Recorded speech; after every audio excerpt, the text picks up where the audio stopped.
नमस्कार। कभी ये सोचा है कि कोई भी समाज आगे कैसे बढ़ता है, या फिर कभी-कभी क्यों ऐसा लगता है कि वो रुक गया है या शायद पीछे जा रहा है?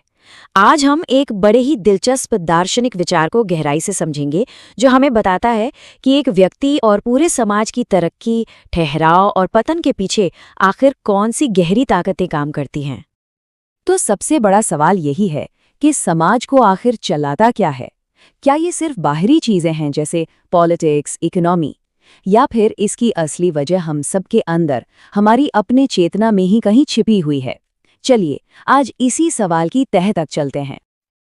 तो आज हम क्या क्या देखने वाले हैं? सबसे पहले हम समझेंगे कि ये गति या मोशन आखिर है क्या। फिर देखेंगे कि यही चीज एक अकेले इंसान पर कैसे लागू होती है।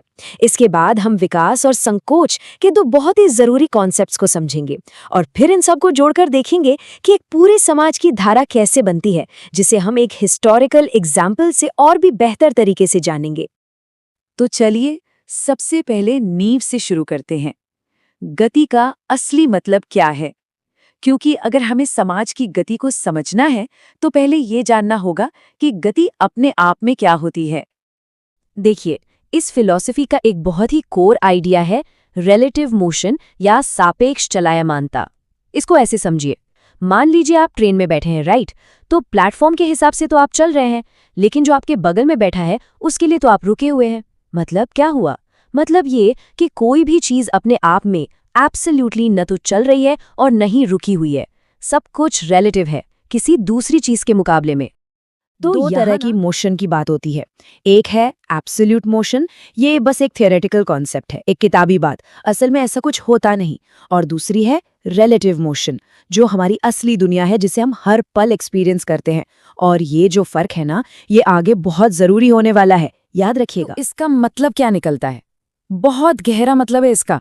इसका मतलब ये है कि असल में फंडामेंटली कुछ भी परमानेंट रूप से रुका हुआ नहीं है।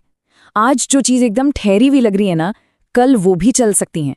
तो जिसे हम ठहराव या स्टैग्नेशन कहते हैं, वो असल में बस एक टेम्पररी पॉज है, फुल स्टॉप नहीं।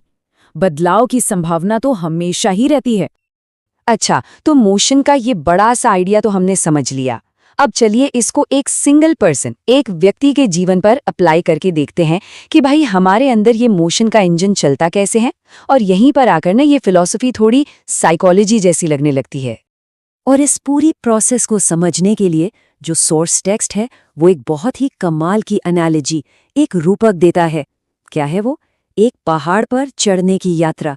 ये एनालॉजी इतनी जबरदस्त है कि पर्सनल प्रोग्रेस के सारे अप्स एंड डाउन्स एकदम क्लियर हो जाते हैं। तो सोचिए, इस पहाड़ी यात्रा के 3 मेन स्टेजेस हैं।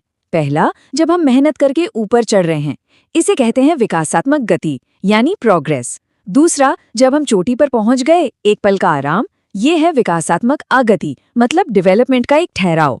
और तीसरा, जब हम वापस नीचे उतरने लगते हैं, उसे कहा गया है संकोचात्मक अगति, मतलब डिक्लाइन की शुरुआत।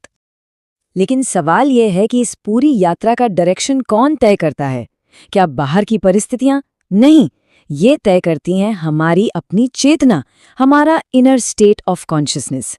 हम ऊपर जाएंगे, चोटी पर रुकेंगे या फिर नीचे फिसलेंगे, ये सब हमारे अंदर की अवस्था पर डिपेंड करता है। मतलब असली ड्राइविंग फोर्स तो हमारे अंदर ही है। चलिए, अब ये जो ठहराव की दो अलग अलग स्टेट्स है ना, संकोच और विकास, इनको थोड़ा और डीपली समझते हैं। क्योंकि देखिए, दोनों में ही मूवमेंट रुका हुआ है, पर दोनों के मतलब और अंजाम में जमीन आसमान का अंतर है। विकासात्मक अगति, सोचिए, ये वो ठहराव है जो किसी बड़ी जीत, किसी बड़ी सक्सेस के बाद आता है। जैसे पहाड़ की चोटी पर पहुंचकर वो जो एक चैन की सांस लेते हैं ना, ये वो है।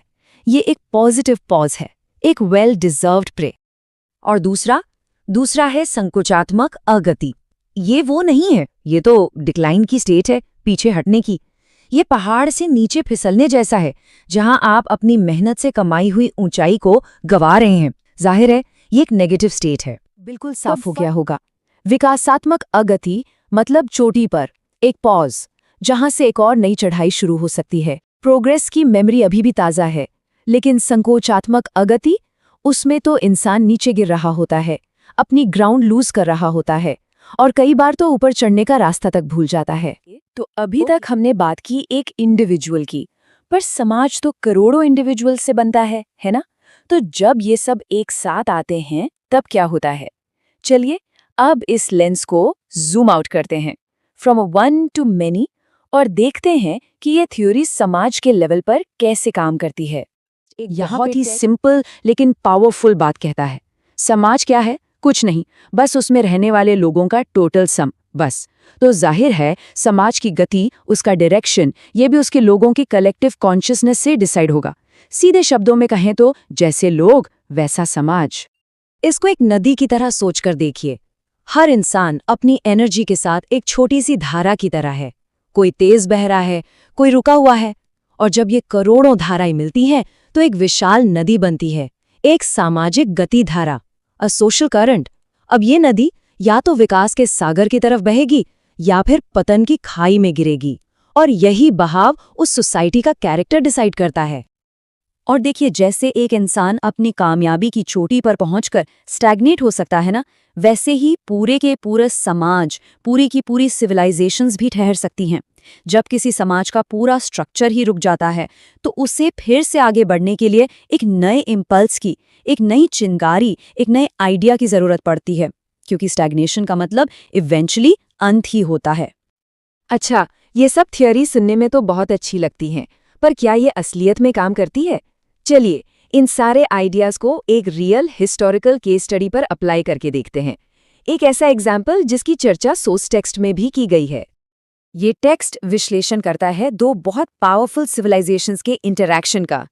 एक तरफ थी अरब सभ्यता, जो उस वक्त बहुत डायनामिक थी, एक्सपेंशनिस्ट थी, बाहरी दुनिया में तेजी से फैल रही थी, और दूसरी तरफ थी भारतीय सभ्यता, जो बहुत प्राचीन थी, गहरी थी, और जिसका फोकस ज्यादातर आंतरिक स्पिरिचुअल दुनिया पर था। तो ये कहानी है दो बिल्कुल अलग सोशल करंट्स के टकराने की। और यहाँ पर जो सबसे इंटरेस्टिंग पॉइंट है वो ये है कि ये कोई सिंपल कॉन्क्वेस्ट नहीं था, कोई एक तरफा मामला नहीं था। जब अरब की बाहरी डायनेमिज्म का सामना भारत की भीतरी गहराई से हुआ तो एक बहुत ही कॉम्प्लेक्स इंटरैक्शन शुरू हुआ जो सदियों तक चला।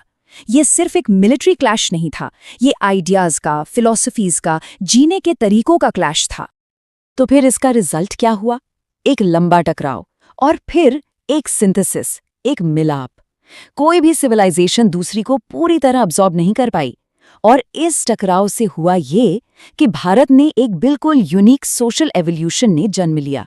ये बिल्कुल वैसा ही है जैसे दो अलग अलग नदियां मिलती हैं और एक तीसरी बिल्कुल नई नदी बना देती हैं।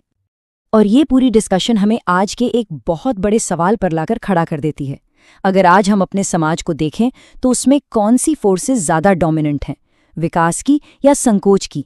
एक सोसाइटी के तौर पर हम उस पहाड़ पर ऊपर चढ़ रहे हैं या फिर ढलान पर नीचे की ओर फिसल रहे हैं? ये एक ऐसा सवाल है जिसका जवाब हम सबको मिलकर सोचना होगा।